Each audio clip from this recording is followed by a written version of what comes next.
Two tribes sworn to hate. Their blood-stained bodies left out in the open to rot. Their souls longing for a peace that they failed to find. What the hell is this? For crying out loud, somebody throw a pie!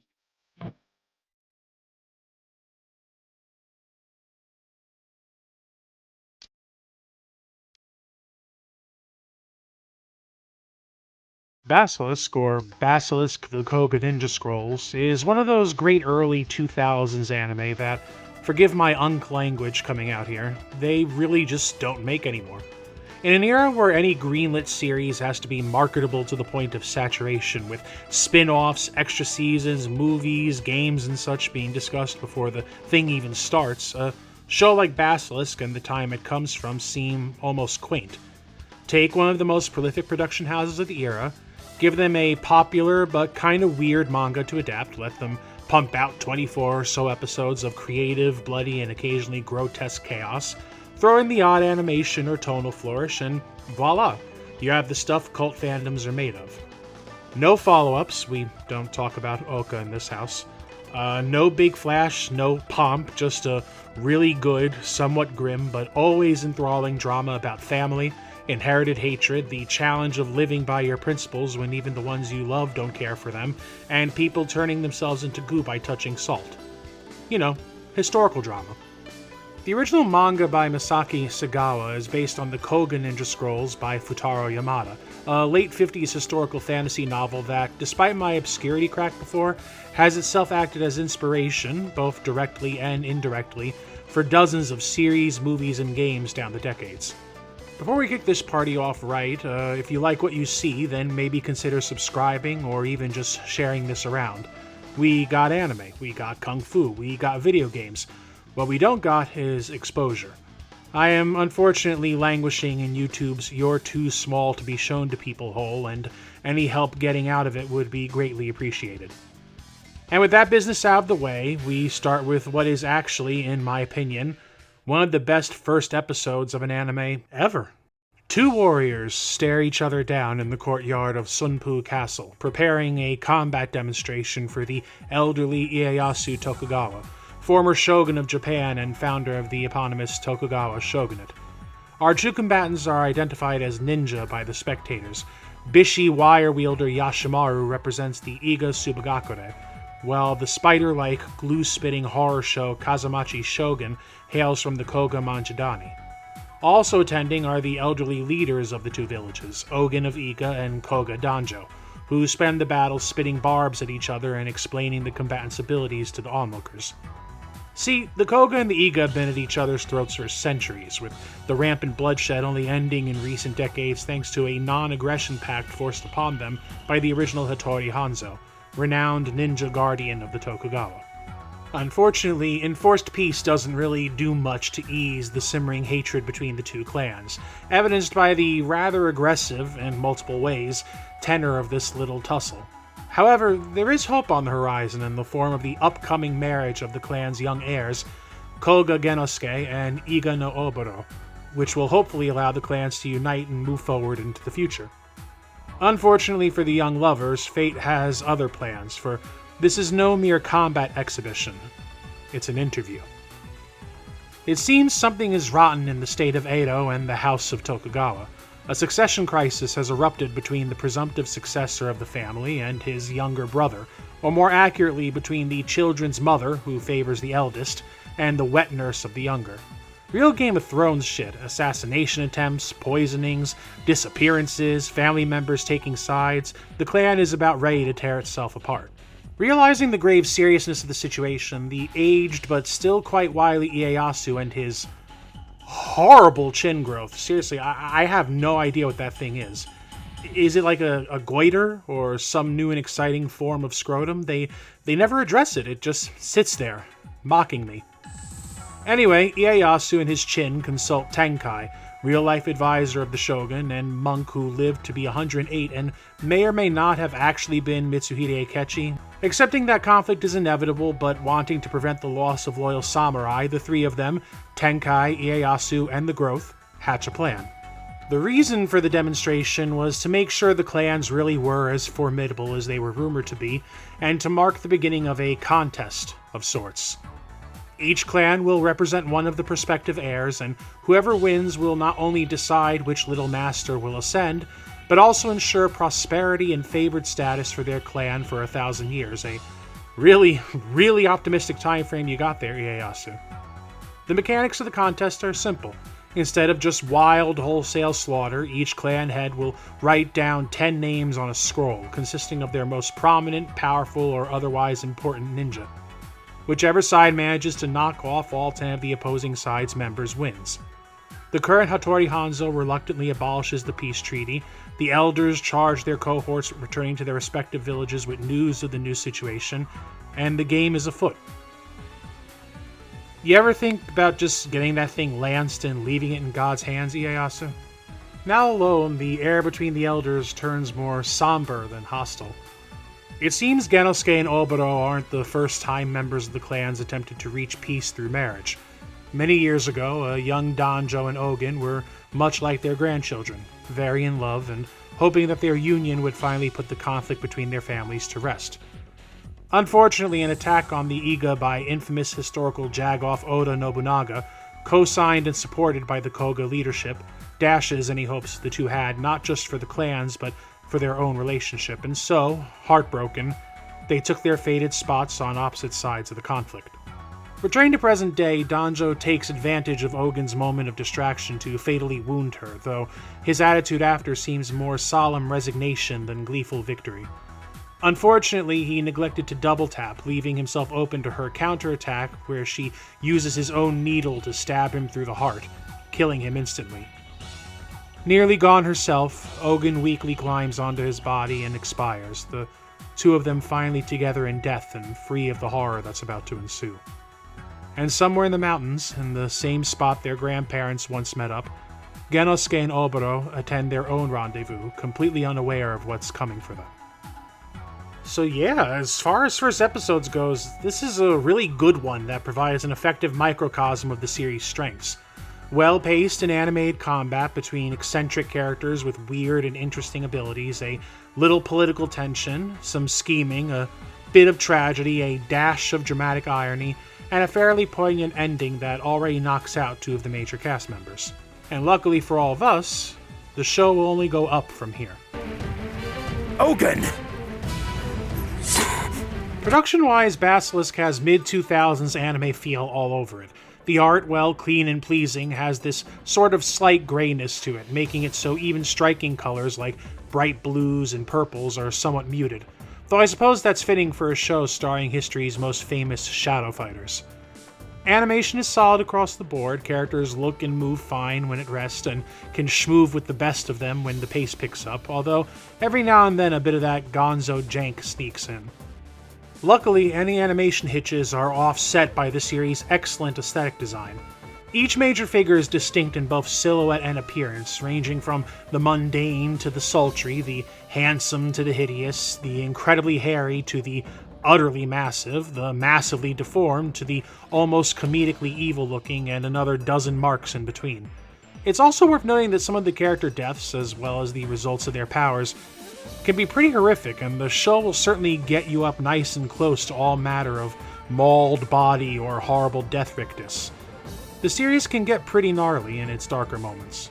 This focused definition benefits the characterization as well. To look at them, the moral alignments seem pretty cut and dry. The Iga are not only more menacing and malicious in demeanor and appearance, with most of them being openly bloodthirsty and monstrous, but their powers are more overtly horrific and violent as well. On the opposite end, the Koga seem more stoic and dignified, not choosing to pick fights if they can avoid it, and with powers that lean more towards subterfuge and subversion than outright destruction. This seemingly reliable moral binary, however, starts to gray as the conflict deepens. The Iga, while yes, overall more vicious, are shown to not be completely devoid of good qualities, at least in regards to each other, and some members participate in the war as a matter of loyalty or honor, instead of the blind hate frenzy of their leaders. On the Koga side, while most of them are calm and prefer diplomacy, others are just as hateful and itching to kill as their counterparts. No one is completely devoid of humanity, well, almost no one, but we'll get to him. And even the most stridently unpleasant characters like Gyobu, Kagero, or Rusai have at least a scene or two showing that there's more to them than just the rage. The last and arguably most important defining touches of the cast are their abilities. Before we start, I'll note that one of the joys of this series is seeing what weird and wild power a character will show off next. And while many are revealed in the first several episodes, others are reserved for much later and are some of the best pops in the series, hence why all this footage and any power/character talk is strictly limited to the first 7 episodes. Despite ostensibly taking place in actual early Edo era Japan, the top ranks of the ninja clans display powers that range from the mildly inconceivable to the completely preposterous, the reasonably utilitarian to the utterly grotesque, yet all are still referred to simply as ninja powers, although I suppose that's better than the explanation from the original novel that states that, and I'm not joking, generations of inbreeding within the secluded villages has resulted in sickness and deformities, but have also granted many of them special powers that make them peerless combatants. I think I prefer fantastical ninja powers to the incest X-Men explanation, but that's just me. In a bit of fun narrative harmony, the powers frequently dovetail with the personality or job of the user. Rubber-bodied balloon man of Koga, Josuke Udono, is jovial and loud, but also a little bit of a sex pest, making his boisterousness a little more off-putting than charming, while his powers can occasionally get a little more Senator Kelly than Macy's Day Parade.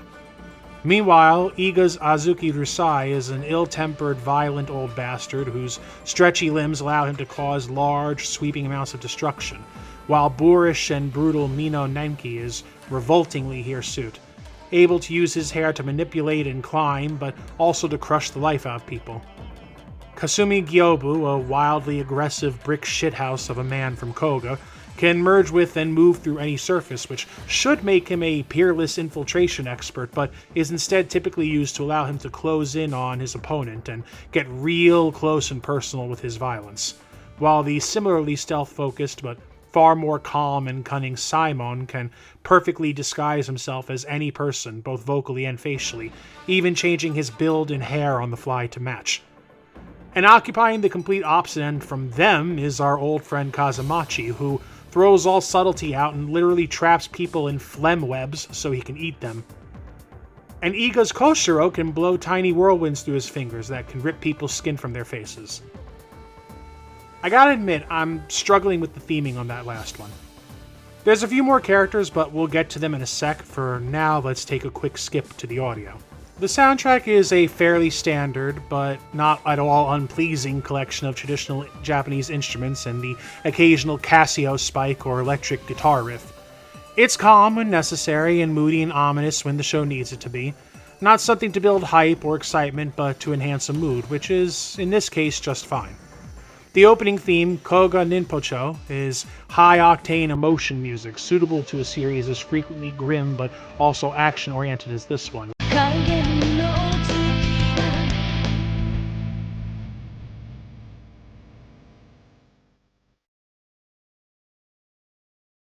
While the ending themes honestly kind of slip the mind, at least for me. More interesting to me at least is the voices. I watch the show in English, I always have, so I can't speak much to the Japanese version. The dub, meanwhile, is one of the relatively early Funimation efforts, made when most of their stable was still vets from Dragon Ball and Yu Yu Hakusho. The main duo is voiced by Laura Bailey and Troy Baker. Yeah, remember when Troy Baker used to do anime and anime-adjacent games before he started playing the same 3 characters in every game released by Sony? It's your mystic eye. He knows that you mean him no harm, but the effect of your eyes is still the same. You have the power to break any ninja hold or technique simply by looking into the eyes of your attacker. It is a very special gift, your power. Jesus, what a time to be alive. Anyway, the two of them have to carry a lot of the dialogue, and they mostly succeed. Genosuke is a solid protagonist. He is just as hopeful and peace-loving as Oboro, but implied to be extremely dangerous by other characters. He's a pacifist, but capable of incredible violence, and Baker plays both sides effectively, giving him a focused and restrained dignity that contrasts well with his partner. Bailey, meanwhile, has a bit more of a difficult job playing Oboro, who, unlike her grandma, is a bit of a marshmallow, very demure and lacking in self-confidence, which she will apologize for, at length, over and over. Luckily, she also has a pretty strong character arc, and Bailey portrays her changing attitude and temperament very well. All right, Jingaro. I know you're here somewhere. Show yourself.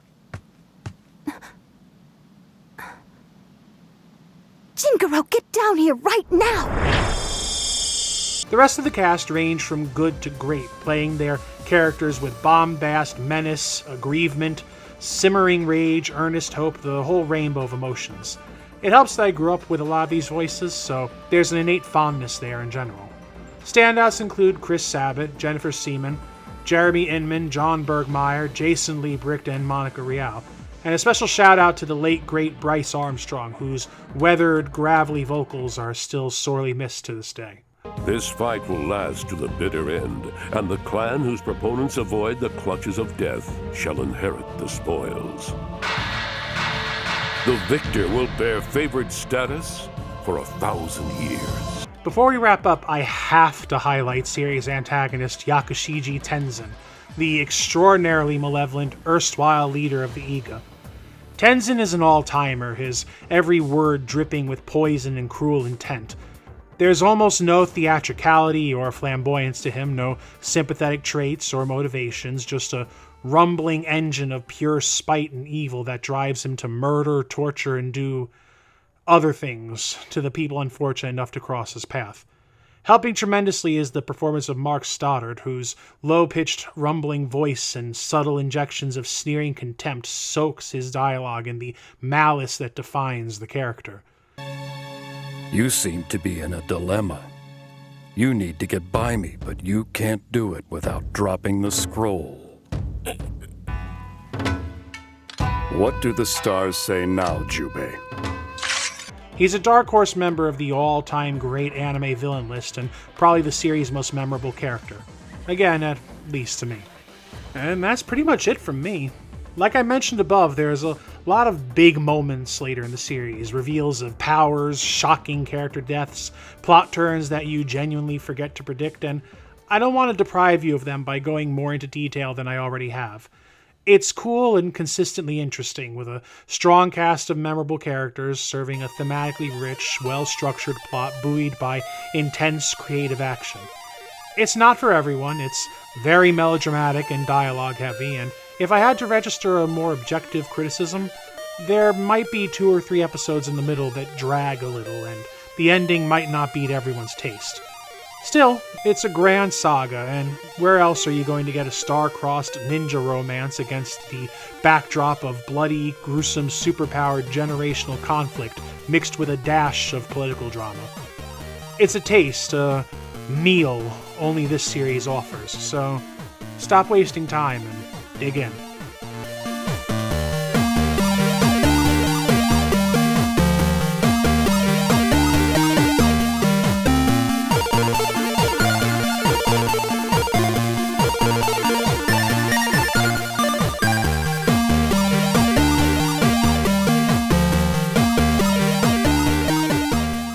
Something unexpected must have happened at Sunbu.